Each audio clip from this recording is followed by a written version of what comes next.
There are animals that survive by being seen, and there are animals that survive by remaining unreadable. For nearly 10,000 years, cats have lived beside us. Not beneath us, not entirely with us, but somewhere adjacent, close enough to sleep in our homes, distant enough to keep part of themselves hidden.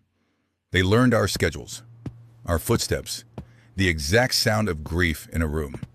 And yet, even now, most of what they say to us happens silently. No barking, no commands, no dramatic displays of loyalty, just pressure. A body against your leg, a forehead against your hand, a tail raised slowly into the air like a signal fire. And hidden inside that small gesture is one of the oldest languages mammals ever invented: chemistry. There is a specific physics to this moment. The animal leans. It does not merely touch you, it presses.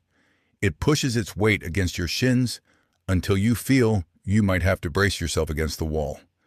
And then, almost imperceptibly, the tail ascends. If you are a human living with a cat, you have experienced this intrusion. We call it affection. We call it headbutting. But the cat is not asking for a pet. The cat is filing paperwork. Look at the architecture of the face.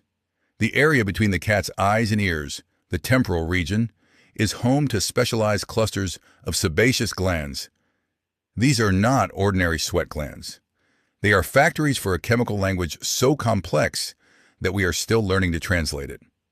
Dr. Bonnie Beaver, a renowned veterinary behaviorist at Texas A&M University, notes that cats have enlarged sebaceous glands around the mouth, chin, and the cranial portion of the tail. When that cat rubs its temple against your hand, it is not trying to get your scent on it. It is trying to get its scent on you.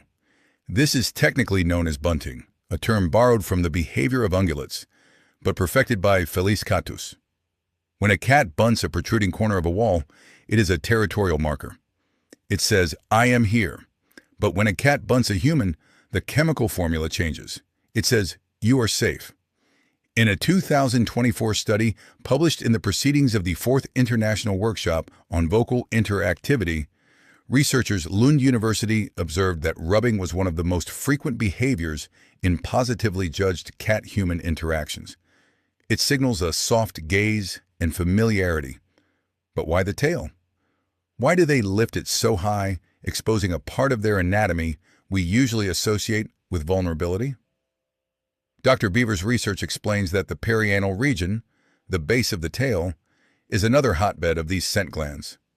For a cat, the anus is not just an exit, it is a signature. Watch two friendly cats greet each other. They do not shake paws. The approaching cat usually raises its tail straight up, a signal ethologists call the tail-up display. According to a 2021 study in the journal Animals, the tail-up posture is a critical signal of non-aggressive intent. It is a visual billboard that says, "I come in peace, smell my pheromones." When the cat raises its tail against your leg, it is treating you not as a giant, clumsy predator, but as a very tall, hairless colony member. It is offering you the same courtesy it would offer a trusted littermate. So, when you feel that soft thump of a head against your knee, know this: you are not being used as a scratching post. You are being claimed. In the chaos of the domestic world, full of strangers, smells, and windows looking out onto strange cats, you have just been marked as home. It is not just a hello. It is a contract signed in chemistry.